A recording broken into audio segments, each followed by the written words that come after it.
سڵاو ئایا فەرموودەکانی پێغەمبەری ئیسلام چۆن گەشتونەتە ئێمە؟ ئایا ڕاستە حەدیث هاوشانی قورئان بکەینەوە؟ ئەی ئەو حەدیثانەی لە بوخاری موسلیمدا هاتوون هەمویان ڕاستن؟ بینەرمان.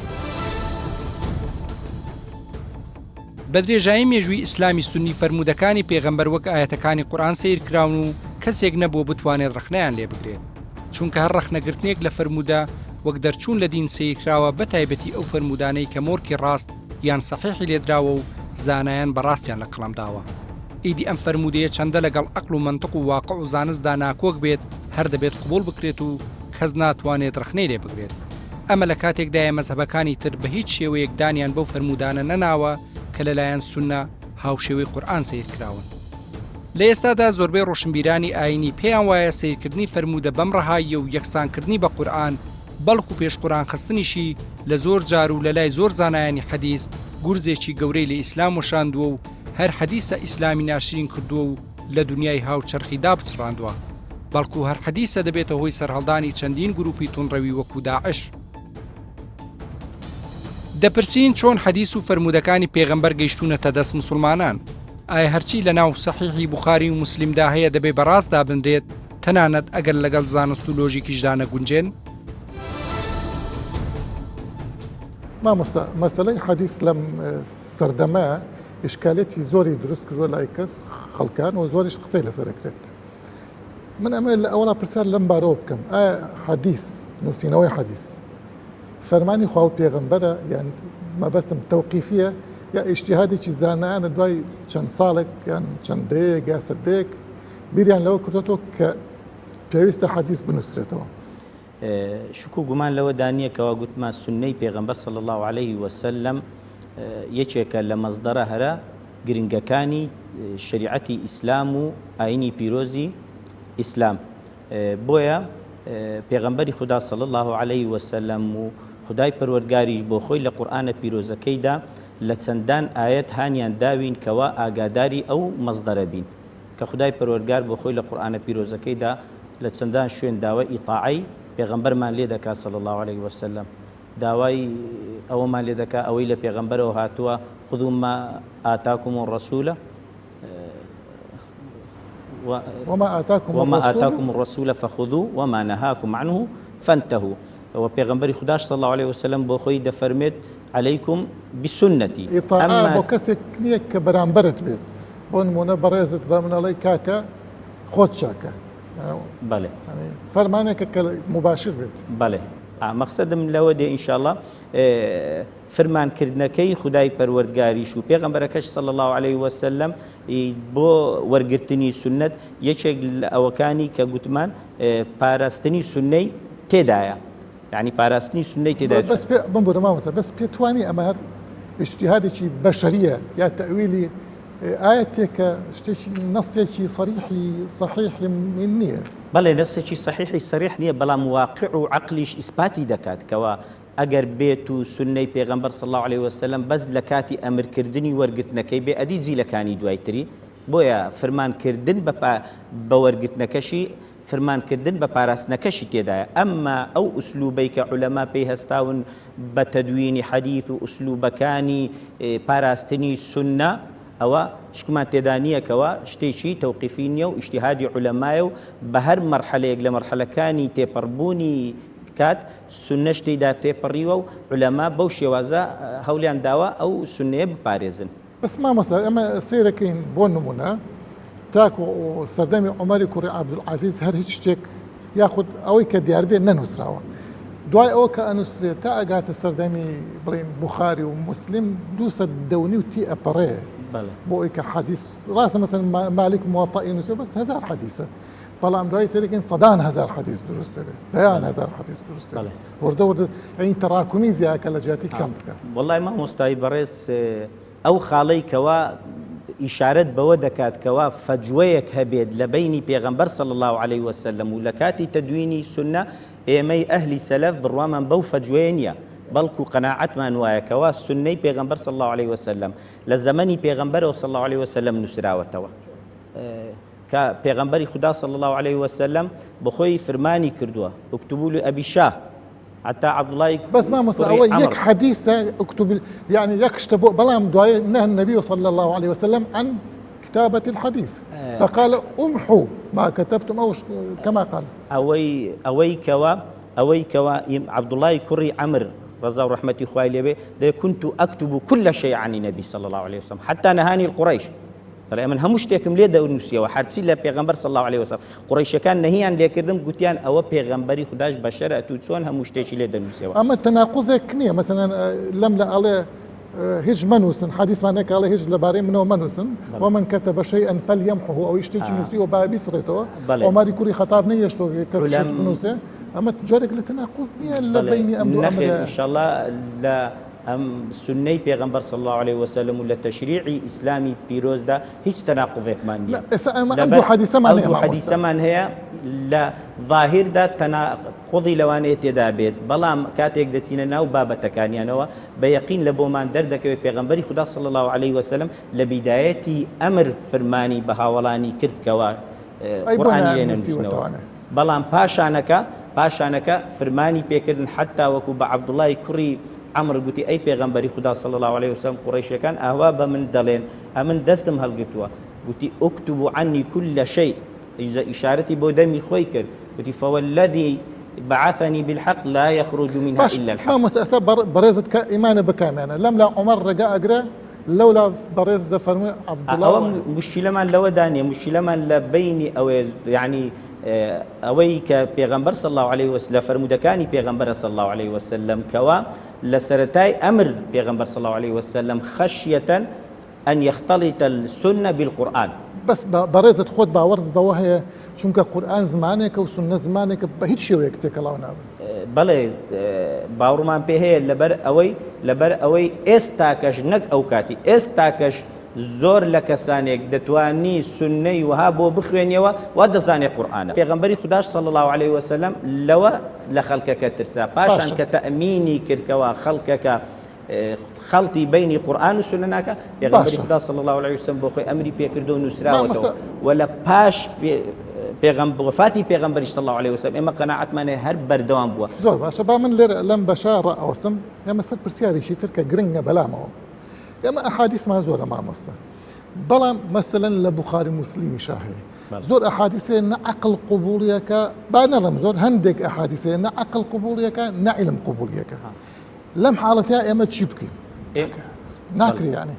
نە لەگەڵ سەوابتە عەقڵیەکانە ئەگونجێ نە لەگەڵ سەوابتە وەڵامی ئەو پرسیارە زۆر سووک و ئاسانە ئەگەر یەکێک قەناعەتی بەوە بێت کە ئەو ئاینە پیرۆزەی خودای پەروەردگار بە قورئان و سنەوە بۆ ئێمەی ناردووە ئاینێکە بەردەوام دەبێت هەتا وەکو دنیا مابێت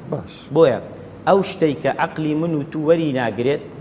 ئەو شتەی عەقلی من و تو وەری ناگرێت لە کاتی ئێستادا یا بە پێی مەقاییسی عیلمیەکانی ئێستاکەماندا پێمان ناکرێت لێکی بدەینەوە چێ دەڵێ خودای پەروەردگار هەڵی نەگرتووە بۆ کاتی زمانێکی دوای ئێمە ببێتە موعجزەیەک و بۆ ئەوان ئاشکرا بێت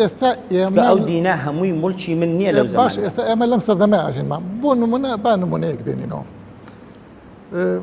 ئەم حەدیثە کە ئەفەرموێت کە گوایە یەکێک لە ئەصحاب لە پێغەمبەری پرسی ئەوە ڕۆژ چی ئەکا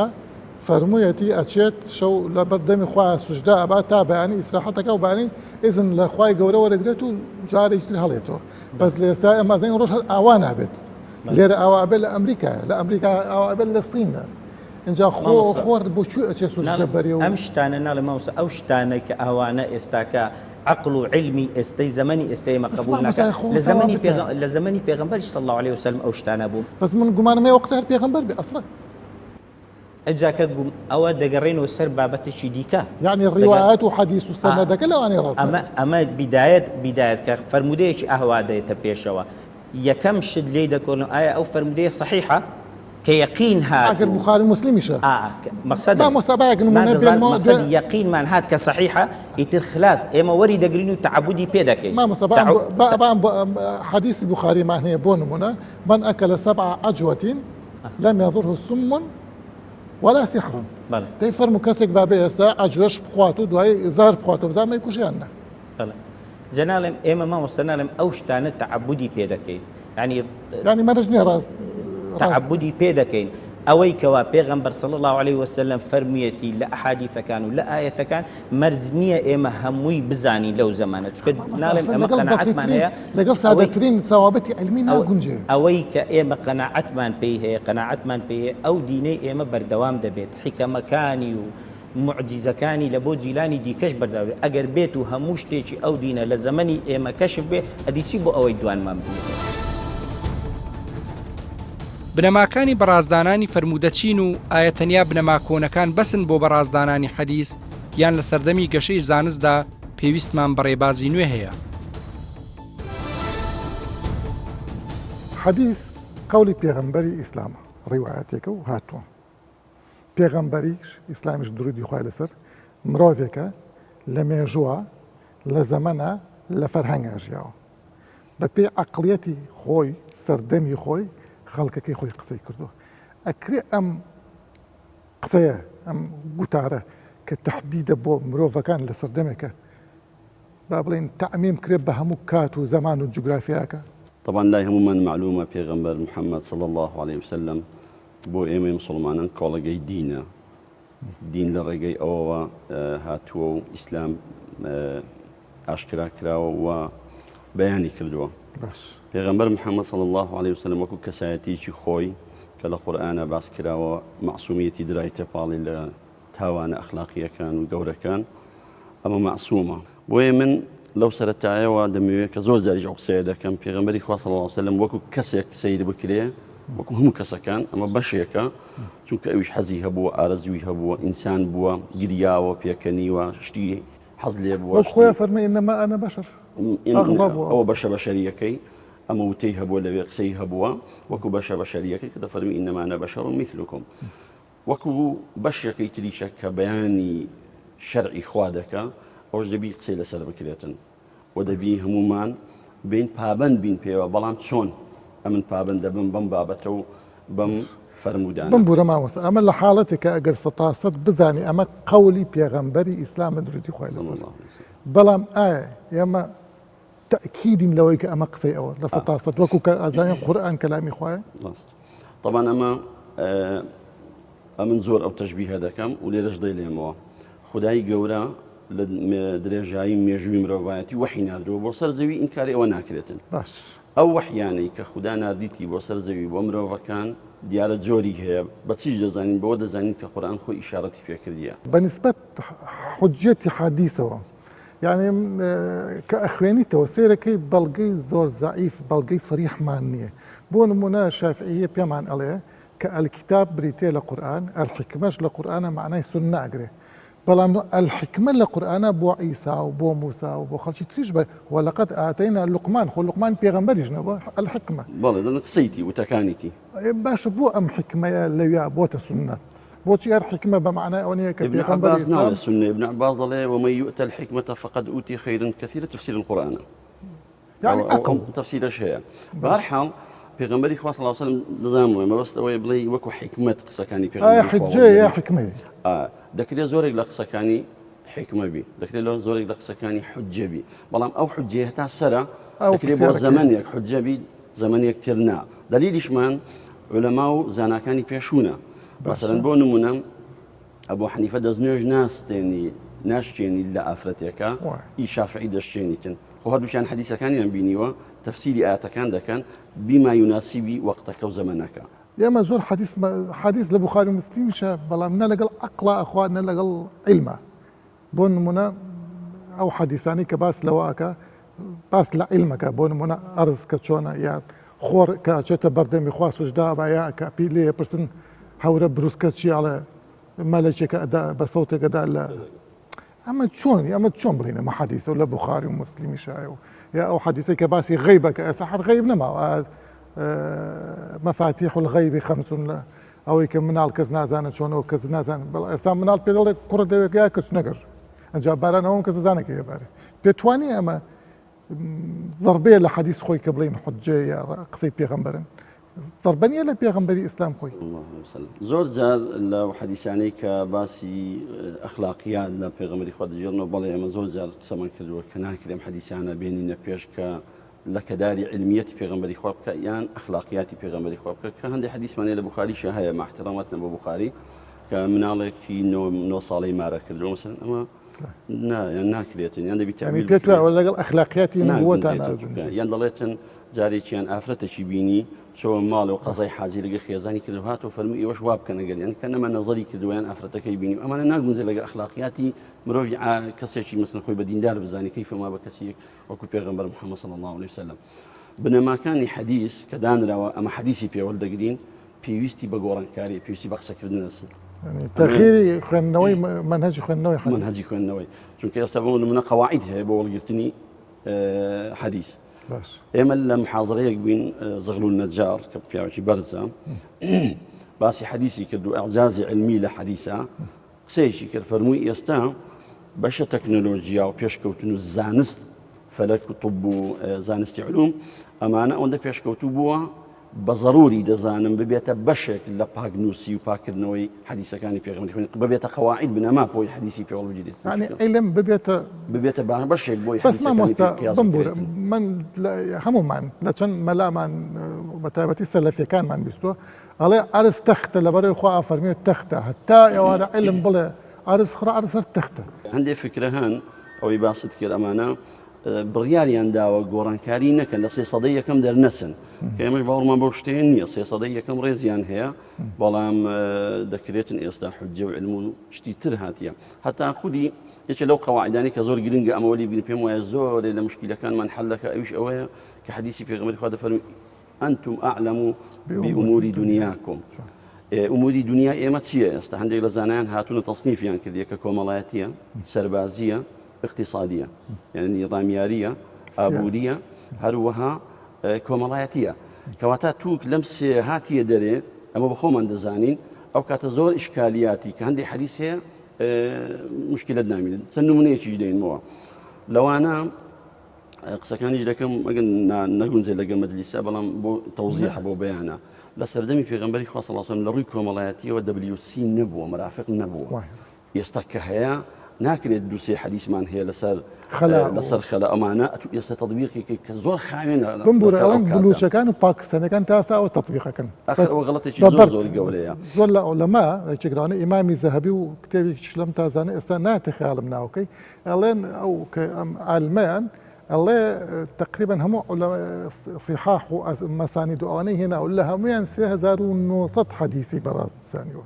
لەو 3900 کۆمەڵێکی زۆری دووبارەیە بە مثلا یا ئەبوو هورێرە ڕیواەتی کراوە ئیبن عەباس هاتووەتە سەر 2000 قسوور حەدیث ئەڵێ ئەم 2000 قسوور حەدیثە ڕاستە ئەم 10000 حەدیثە کەواتە چی ئەلبانی لە قەڕنی پێشووە هات چەندین حەدیثی صحیحی زعیف کرد لە سەدەی 20ەمە لە سەدای 20ەمە بەڵێ کە 13 قەڕنی مسلمانان کە کۆکرا بۆ حەدیث بڵێن لە قەڕنی دووەوە هەتا قەڕنی 14 12 قەڕن لەسەر ئەو حەدیثانە پەروەردەی مناڵ و ژیان و فکر و نیزامیان داناوە ئێستا کە ئەلبانی دێتن زعیفی دەکای کەسێک بپرسی لە ئەو ئیمامە بەڕێزە لەسەر چ پێوەرە لەسەر چ ئەساسێک ئەتو ئەمانەت زعیف کردیە کەواتە بۆمان هەیە و کەس ڕخنیانی لێ نەگرتووە لە دوای وفاتی پێغەمبەر صلی الله عليه وسلم ئەبوو بەکری صدیق داوای کردووە لە عایشە ڕەزا و ڕەحمەتی خوا لە هەموویان بی ئەو حەدیثانەی کە نووسرایتەوە بەدەست لە ماڵی ئێوەیە بمدێ دەڵێن 500 حەدیث نووسرایتەوە ئەو باز دەکاتن لە تەذکرەة الحفاظە ئیمامی زەهەبیە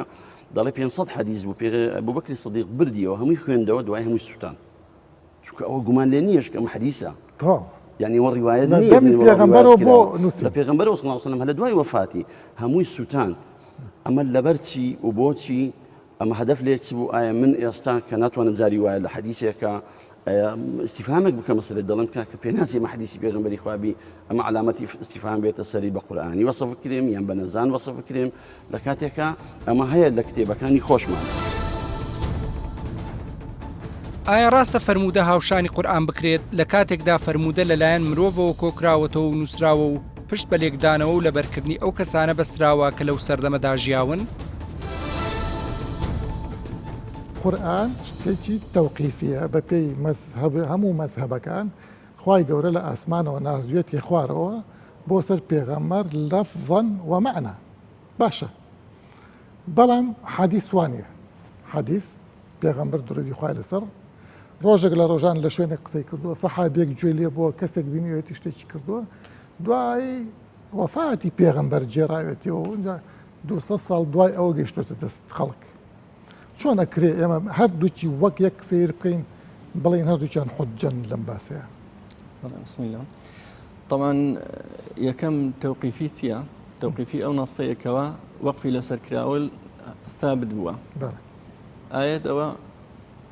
توقیفیە لەبەرەوەی متەواترە و هیچ گومانی تێدانی ئەوەی ماوەتەوە حەدیثە. حەدیث پێغەمبەر صلی الله عليه وسلم ئەگەر شروط و ئەو مەرزانەی کەوە دەیگەێنێتە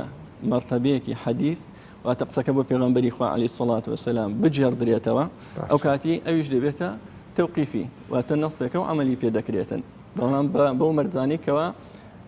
ئەو حەدیثە بگەڕێتەوە سەر زاری پێغەمبەری خوا. باشە بەس مامۆستا پرسیارەکە لەمەدایە بۆ نمونە ئەوەی کە زۆر سیراعی لەسەرە لە ئێسایە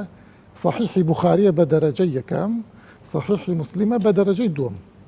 هەردووکیشیان دوای 2 قەرن و ئەوانە لە وەفاتی پێغەمبەری ئیسلام دەرکەوتون. لێرە دوو خاڵ دەتێ پێش یەکەمینە ئەوەی کەوە بڵین بوخاری وەکو قورئان حیساب دەکرێتن طبعا زانایانی ئەهلی سنە بەو شێوە باز ناکەن بوخاری بڵێ مطابقی سنة تقريبا بڵێ بوخاری أصح الكتابة بعد كتاب الله يعني بەڵام بەوەی کەوە مرۆڤ دایناوە مرۆڤیش قابلی هەڵێ وەکو هەموو مرۆڤەکان دیکە بۆیە شێوەیەکی ئەویان پێ نەداوە زانایان بڵێن هیچ شتێکی گومانێک ناتوانێتن لەو کتابە بکرێتن بەڵام لە بواری حەدیث چاکترین کتابی حەدیث ئەو حەدیثەیە ئەوە بەنسبەت جانبی هی ئیمام بوخاری دووەمینیان ئەو حەدیثانەی مەسەلەن ئیمام بوخاری جێڕایەتە لە 2 قەرن دوای پێغەمبەری خوا عەلەیهی الصەڵات وەسەلام ئەوە وایە ئەو لە تەمەنێک ینی زەمانێک ژیا و دوورە لە پێغەمبەر عەلەیهی الصەڵات وەسەلام بەڵام ئەوەیەکەوە ئەوەی پێکەوەیان دەبەسێتەوە سەنەدەکەیە سەنەدەکەی احتیماد بوخاری احتیمادی کردوتە سەر سەنەدێکی پتە و کەوا دەیگەڕێنێتەوە بەو کەسەی کاوتەکان لێبرتۆ پێغەمبەری خوایە ئەمە تەواوە بەڵام لەو بەینە دوای ئەو کەسەی کە جێڕاوێتیەوە ئێمە چۆن بزانین ئەو شتانە تەواو ڕاستن بۆ نمونە با بڵێن سلسلەی زەهەبی بوخاری بەلایانی کەمەوە 4 تایە 4 مڕاوی واز لەوە بێنە هەمانە 5-6 ئەوانەیە بەڵام ئەم ئینسانانە چۆن بزانین خەڵک چۆن بزانێت کە ئەمە ڕێک ئەم قسەی پێغەمبەرە ئەوەی کەوا گرینگە خاڵی یەکەم ئەوەیە کەوا زانایان باسییان لە کەسایەتی ئەو ڕاویە کردووە یعنی باس کراوە ئایا صدقی حفظی ئەمانەتی عەدالەتی ئەوانیان باس کردووە شخصیات مەسەلەن من و تو کەسێکین لەو سەردەمە ئەژین فلان کەس باسی ئێمە دەکاتن ئەوە شخصیاتی ئەو کەسەیە مێژووی تۆمار کردووە ئەوان احتیمادکردنە سەر ئەوە ئەگەر بێت ئەو کەسە لەو سەنەدا دانەبێتن ئەوە کەسێکی مەسەلەن ڕازگۆ نەبێ کەسێکی حەفزی باش نەبێتن ئەو حەدیثە دەچێتە بازنەی حەدیثێکی ضعیف ئەو کاتی ناگەڕێتەوە سەر ئەوەی کە بڵێ حەدیثە بەخەما مۆستا پرسیارەکە لەمەدای بۆ نمونە با بڵێن بەچێک لەو ڕێوایەتانە ئەن ئیکرەمای کە لای هێنا هەیە چێ ئەتوانێت بڵێ لە 100% ئیکرەمە ڕازگۆ بۆ وەکو ئەوەی کە قورئان هاتووە ئێمە شتێکی ترمانێ مەسەلەن نوحی کوڕی ئەبوو مەریەم یەکێک بۆ لە هەرە زاهید و پیاو چاکەکانی بەسرە کەچی بە ئیترافی خۆشی ڕێ 10,000 حەدیثم بەدەم پێغەمبەرە و داناوە لە مەسلحەتی پێغەمبەرە بۆی خەڵک شوێن دینەکەی بکەون پێتوانیە ئەمە خۆی بۆ خۆی خاڵێکی مهمە بڵێ طبعا کە کێشەی مەسەلەن هەندێک حاڵەت هەبوو لە حاڵەتێکە حەدیثەکان دەجێڕدرانەوە بە زارەچی یعنی تەدوین نەبێ یانەوە تا حکم لەسەر سەنەدەکەی نەکرێتن فعلا ئەو شتە دەبێتن مەسەلەن بەڵام ئەوە بیدایەتی دواتر کە حکم لەسەر سەنەدرا پاڵاوترە حەدیثەکان ئێمە باسی ئەوە دەکەین کەوە حەدیث ناگاتە مەرتەبەی قورئانەوە بە هیچ پێوەرێک بە پێوەری عەقڵ و شەرع ناگاتە مەرتەبەی قورئان ئەوەی دیکە مرۆڤ دایناوە بەڵام زانایان بۆ یعنی پاڵاوکردنی ئەو حەدیثانە چۆن ئەو حەدیثانە بپاڵێون